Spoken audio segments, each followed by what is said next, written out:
Subscribe करें मेरे NCERT hub channel को और यहाँ जाके बेल आइकन पे क्लिक करें ताकि आपको सारी की सारी नोटिफिकेशन मिल सकें और एक लाइक करके। Hello student, welcome back to my YouTube channel. आज बच्चों हम करने वाले हैं टॉपिक दिल्ली के सुल्तान। ये आपकी जो वर्कशीट है 11 यानी कि वर्कशीट नंबर 11 है। तो बच्चों जो इसमें आपका टॉपिक है दिल्ली के सुल्तान, ये आपकी जो वर्कशीट 7th क्लास के बच्चों के लिए है और ये 2 नवंबर की वर्कशीट है। तो 7वीं क्लास के बच्चे इस वर्कशीट को करेंगे। तो बच्चे आप वीडियो को पूरा देखा करें। आप जल्दी से फटाफट क्या करते हैं, वीडियो स्टार्ट करी देन डायरेक्ट आप आंसर पे जाते हो, वहाँ से आंसर्स कर लेते हो, तो इसमें आपके लिए काफ़ी लॉस हो रहा है। तो हम वर्कशीट स्टार्ट करते हैं। इसमें जो हम टॉपिक करने वाले हैं दिल्ली के सुल्तान। तो इसमें आप देख सकते हो आपको कुछ डायग्राम, ये मतलब चित्र दिए हुए हैं। यह आपकी कुव्वतुल इस्लाम मस्जिद है यानी कि जामा मस्जिद। ये बेगमपुरी मस्जिद है, मस्जिद देख रहे हो आप, और ये मोट मस्जिद है, और ये जमाली कमाली मस्जिद है। तो देखो बच्चे, देखने में थोड़ी सेम सेम लग रही है, लेकिन दोनों की दोनों कैसी हैं, अलग मस्जिद हैं। तो आपको 4 यहाँ मस्जिद दी गई हैं जो जिनके चित्र आपको दिए गए हैं। इसमें हम देखते हैं उपरोक्त चित्र में दी गई मस्जिदों के निर्माण काल एवं उससे जुड़ी अन्य जानकारी अपने पाठ्य पुस्तक की सहायता से एकत्र करें। तो बच्चों ये आपको अपनी बुक के अकॉर्डिंग करना है, या आप खुद करो, क्योंकि मैं भी करा देती हूँ। आप अपनी तरफ से कोई भी मेहनत नहीं करते हो।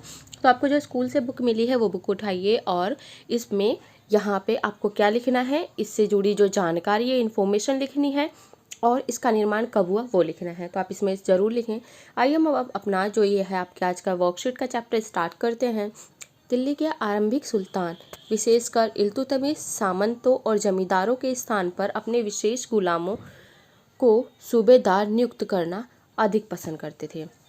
जो इनके गुलाम बच्चों, मैंने बताया था ना, ये गुलाम होते थे। गुलाम यानी कि ये लोग खरीद लेते थे ऐसे व्यक्ति जो काफ़ी युद्ध में या किसी अच्छे कार्य में निपुण होते थे, उनके पास अच्छे कौशल होते थे। तो ये उन लोगों को खरीद लेते थे।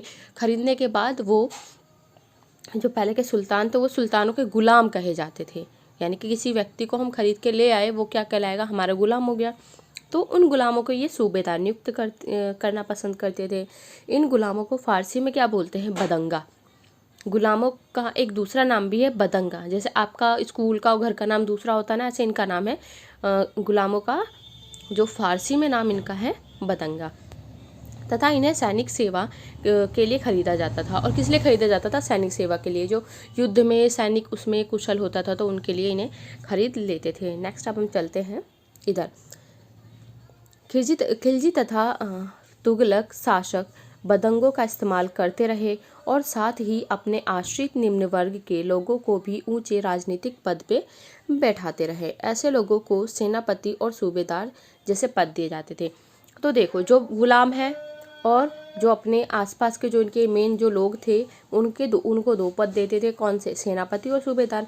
नेक्स्ट इसमें है कौन देते थे, खिलजी और तुगलक की बात कर रहे हैं हम। इसमें है गुलाम और आश्रित अपने मालिकों और संरक्षकों के प्रति वफादार रहते थे, मगर उनके उत्तराधिकारी के प्रति नहीं रहते थे। यानी कि जो गुलाम क्या करते थे, जिन्होंने खरीदा है उनके प्रति तो वफादार रहेंगे, लेकिन जो उनके बच्चे हैं, जो उनके बच्चे कल को राजा बनेंगे, यानी कि जो सुल्तान है, सुल्तान का अगर कोई बेटा है कल को राजा बनेगा, उसके प्रति ये वफादार नहीं होते थे। नए सुल्तानों के लिए अपने नौकर होते थे। फलस्वरूप किसी नए शासकों के सिंहासन पर बैठते ही प्राय नए और पुराने सरदारों में टकराहट शुरू हो जाती थी। तो आपस में क्या करते थे, ये जो सेना, ये सूबेदार वगैरह होते थे, तो बच्चों ये आपस में लड़ते भी रहते थे। जो जैसे सरदार वगैरह होते थे आपस में। सुल्तानों की तरह खिलजी तुगलक शासकों ने भी सेना नायकों को भिन्न भिन्न आकार के इलाकों के सूबेदार के रूप में नियुक्त किया। अब जैसे सुल्तानों की तरह खिलजी और तुगलक ने भी क्या किया, सेना नायक जो थे उन्हें अलग अलग इलाके दे दिए। ये इलाका तुम्हारे, ये इलाका तुम्हारे, ये इलाका तुम्हारा, और वहाँ का इन्हें सूबेदार नियुक्त कर दिया। ये इलाके इक्ता कहलाते थे। वो इलाके क्या कहलाते थे बच्चों, इक्ता, जहाँ पे सूबेदार इन्होंने नियुक्त किया था। इन्हें संभालने के लिए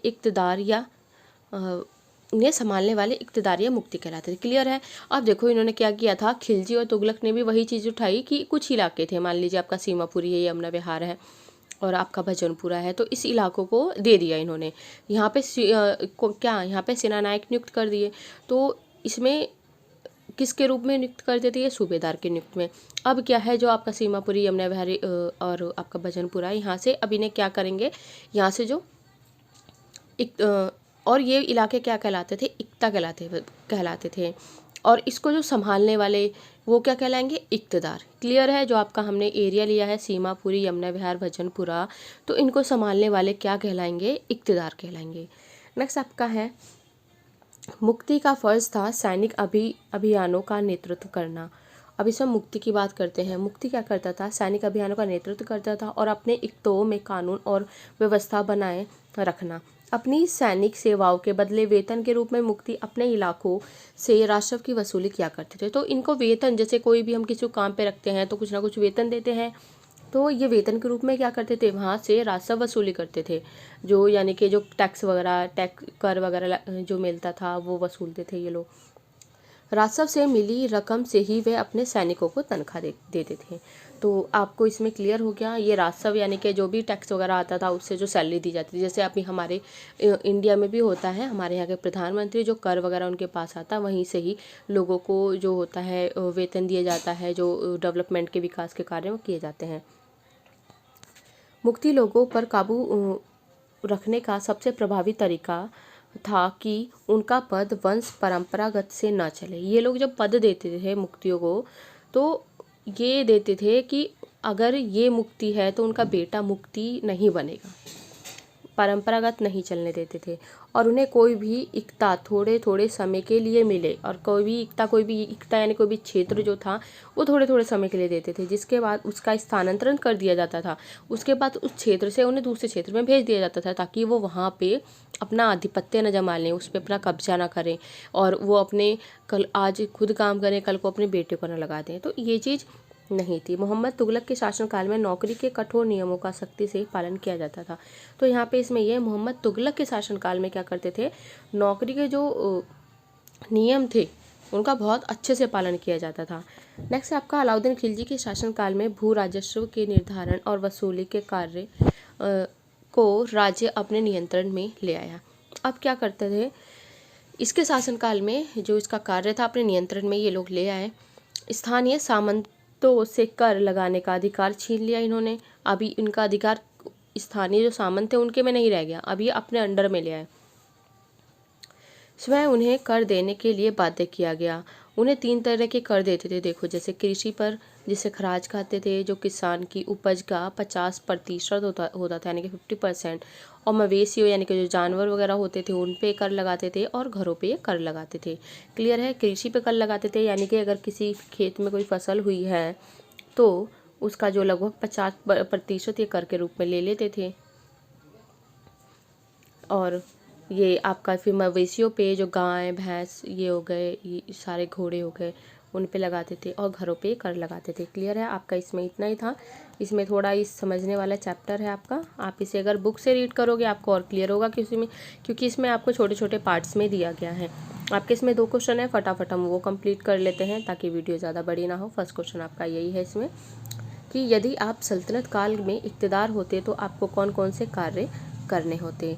तो इसमें यही है, इक़्तिदार अपनी इक्ता में प्रशासनिक और सैनिक कार्यों को पूरा करता था। इक्ता से प्राप्त राजस्व में से अपना वेतन, प्रशासनिक और सैनिक खर्च निकालना, शेष रकम को क्या करता था, ये सुल्तान के राजकोष में जमा कराता था, और शेष रकम को फवालिस कहते थे। तो क्लियर है, इतना मेन आपका इसमें यही है कि लगान वसूलते थे ये, जिसके कार्य इक़्तिदार का कार्य क्या था, लगान वसूलते थे, सैनिक व्यवस्था ठीक करते थे, शांति स्थापित करते थे। इस क्वेश्चन को आप नोट कर लीजिए, इस आंसर को फटाफट, फिर हम चलते हैं नेक्स्ट आंसर पे। नेक्स्ट आपका है अलाउद्दीन खिलजी के शासनकाल में कर प्रणाली की विशेषताओं का वर्णन कीजिए। तो इसमें यही है, अलाउद्दीन खिलजी के शासनकाल में 3 प्रकार के कर थे। फसलों पर कर लगाने वाले को खराज कहा जाता था, जो किसान की उपज का 50% होता था। दूसरा कर मवेशियों पर लगाया जाता था। तीसरा कर सदनों यानी कि जो घर थे उन पे लगाया जाता था। आप यहाँ पे घर लिख लो। क्लियर है, तो आपका इतना ही था इसमें। ओके, तो हाँ, क्वेश्चन हमने कंप्लीट किए। 2 क्वेश्चन है, ज़्यादा क्वेश्चन आपके नहीं आएंगे क्योंकि चैप्टर इसमें बुक के बहुत बड़े बड़े हैं। तो मिलेंगे हम नेक्स्ट वीडियो में नेक्स्ट वर्कशीट के साथ। Till then bye.